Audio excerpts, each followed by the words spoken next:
예수님이 보리떡 5개와 물고기 2마리로 5,000명을 먹이신 이야기는 마태, 마가, 누가, 요한 4복음서에 모두 나옵니다.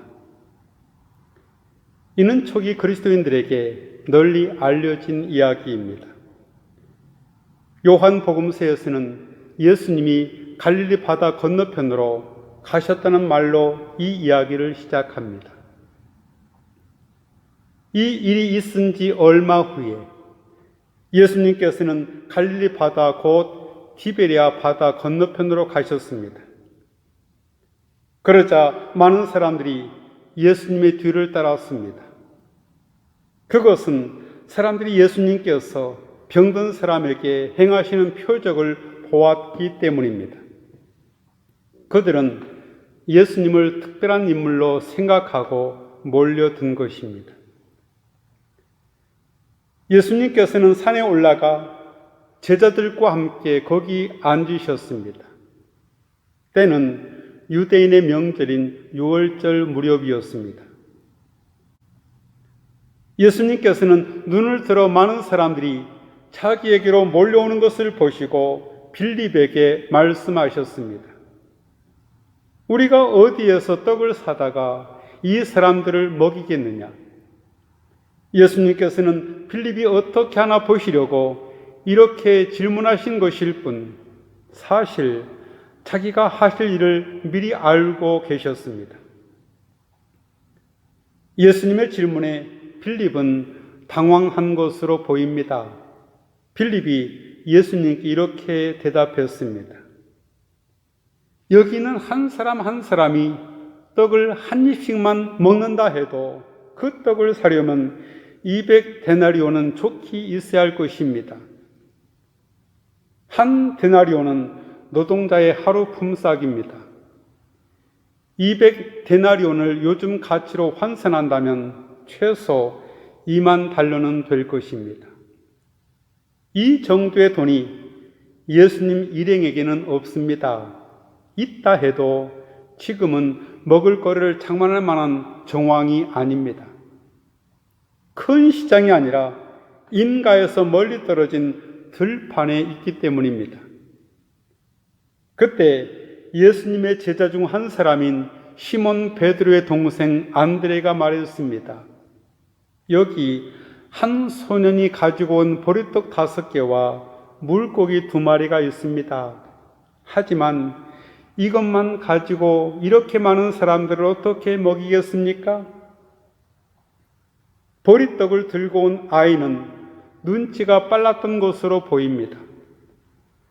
사람들의 끼니를 걱정하시는 예수님에게 조금이라도 도움이 될까 하고 자기 가족이 먹으려고 준비해온 것을 예수님 곁에 있던 안드레에게 전했습니다.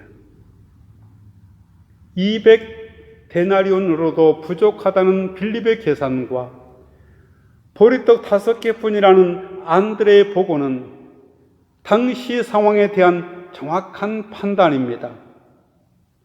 사람들에게 먹을거리를 제공한다는 것은 현재로서는 불가능하다는 판단을 받아들이고 다른 방법을 찾는 것이 합리적이라는 말입니다.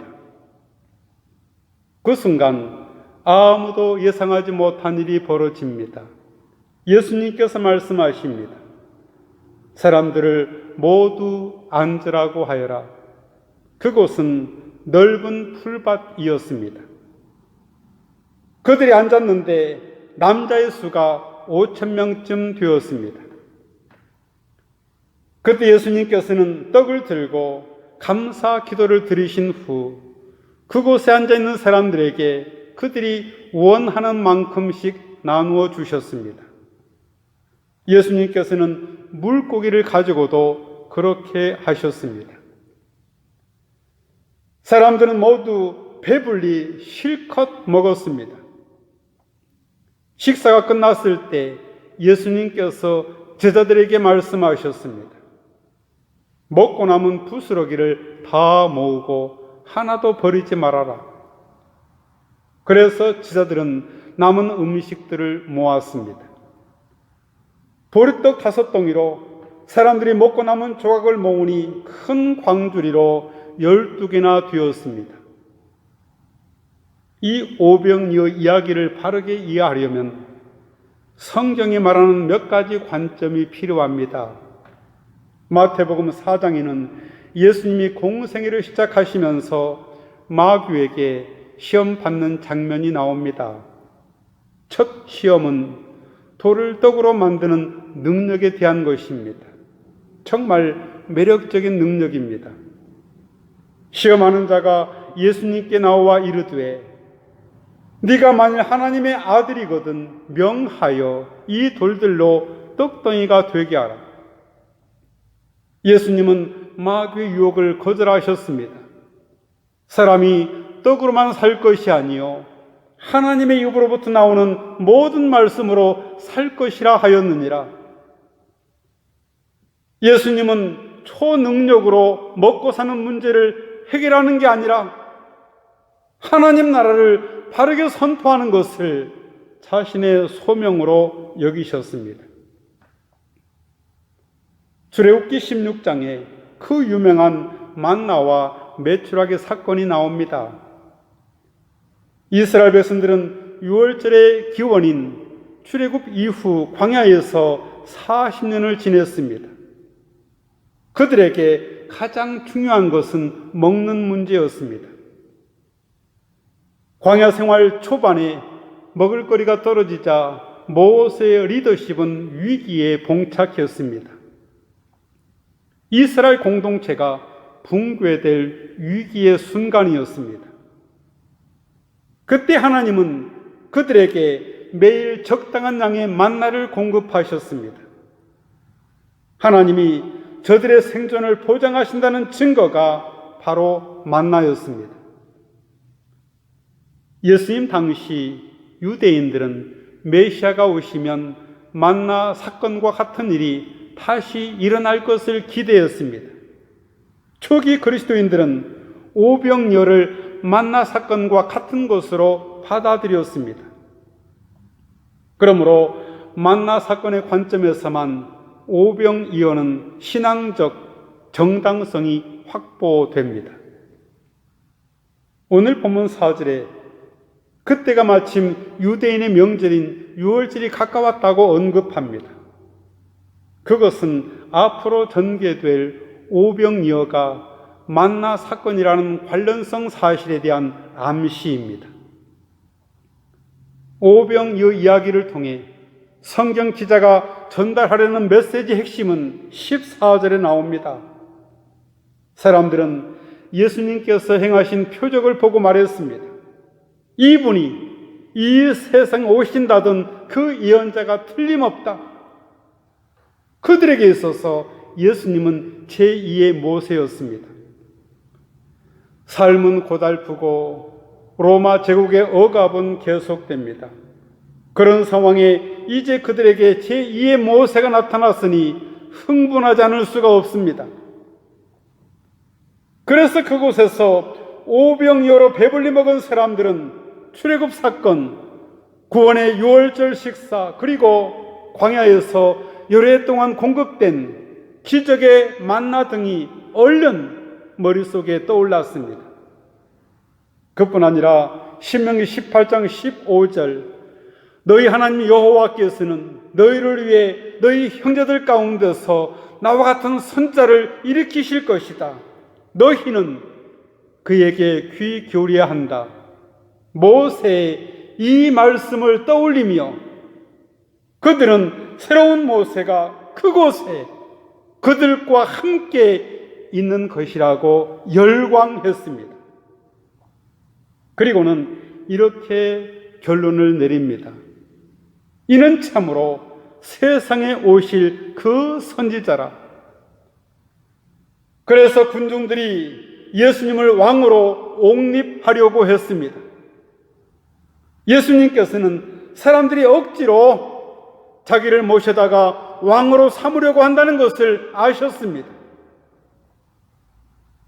그들의 마음이 이해는 됩니다. 하지만 이들은 표적의 절반만을 제대로 이해했을 뿐입니다.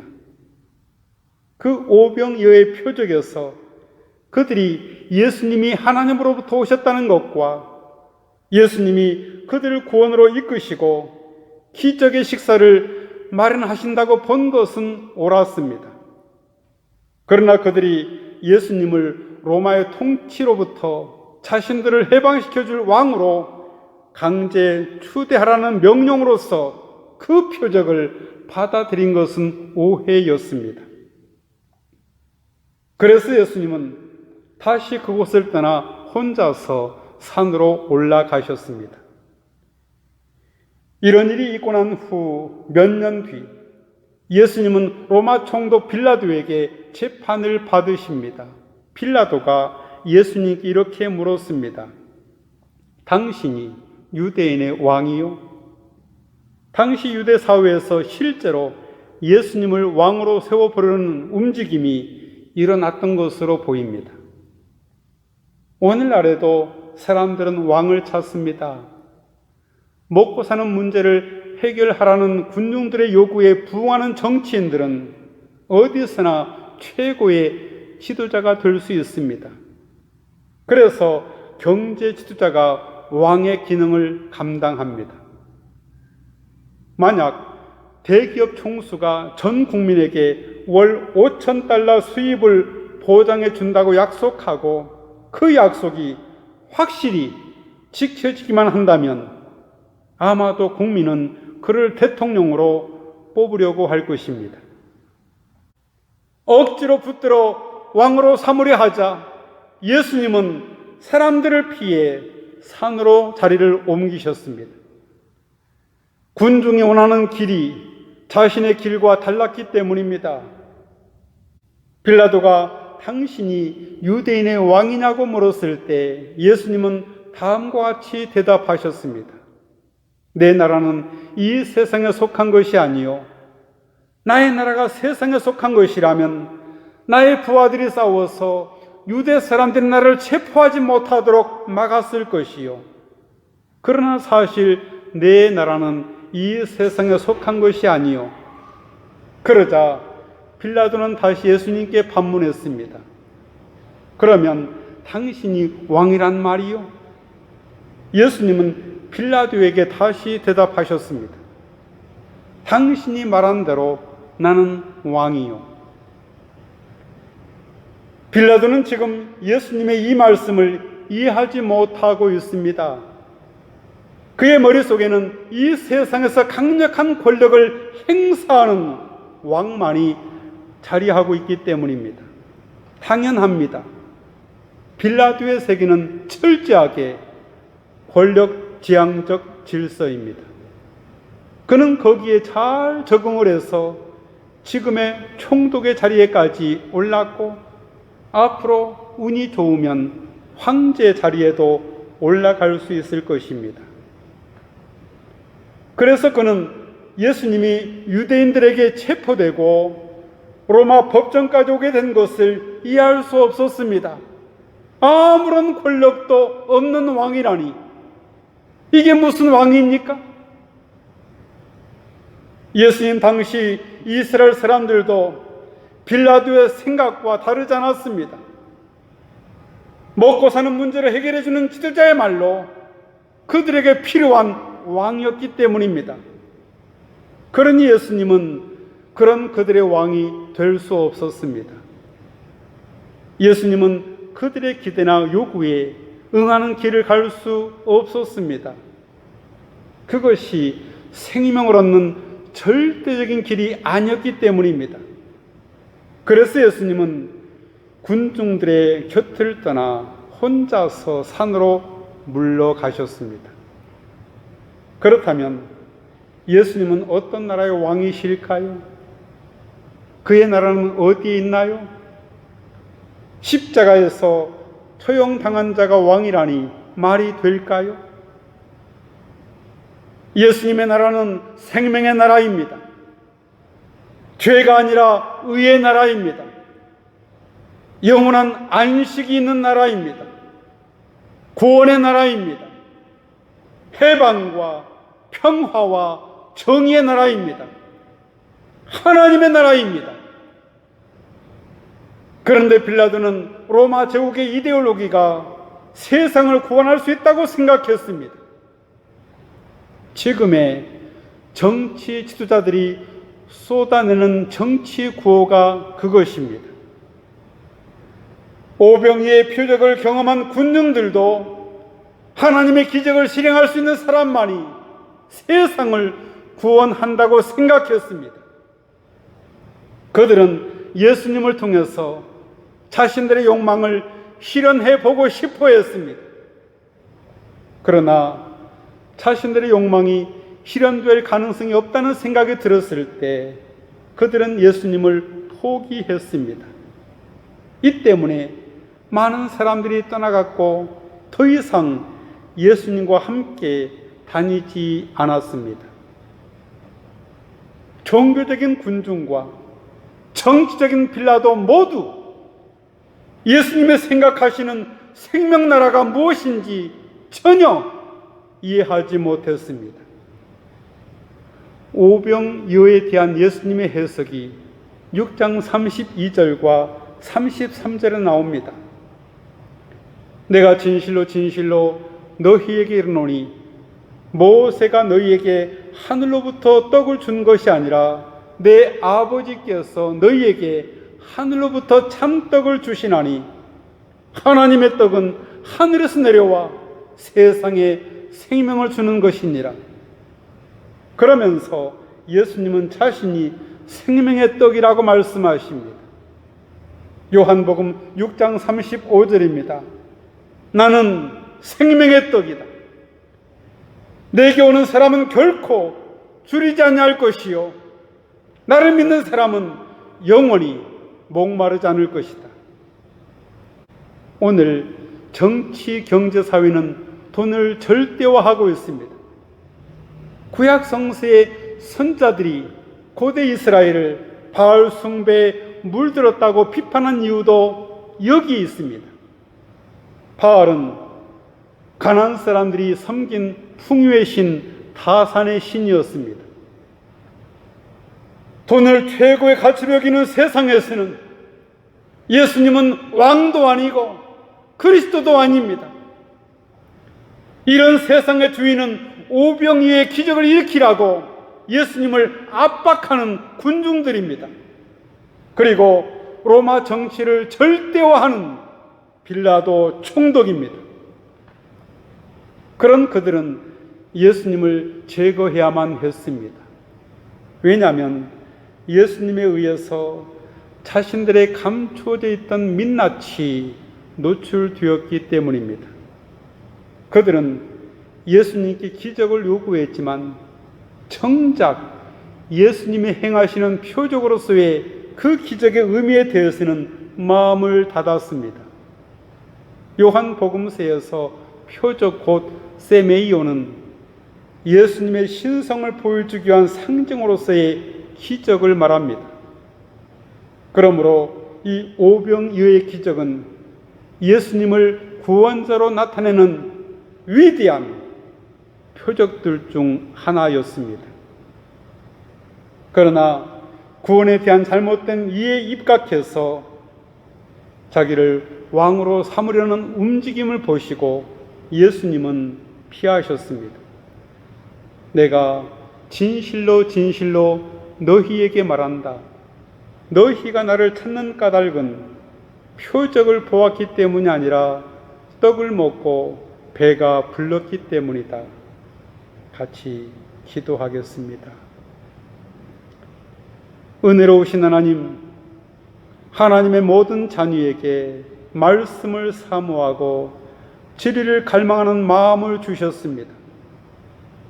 하나님께서 보내신 예수님을 믿음으로 예수님이 참된 하늘의 떡임과 영생의 양식임을 알게 하옵소서. 예수님의 이름으로 기도하옵나이다. 아멘.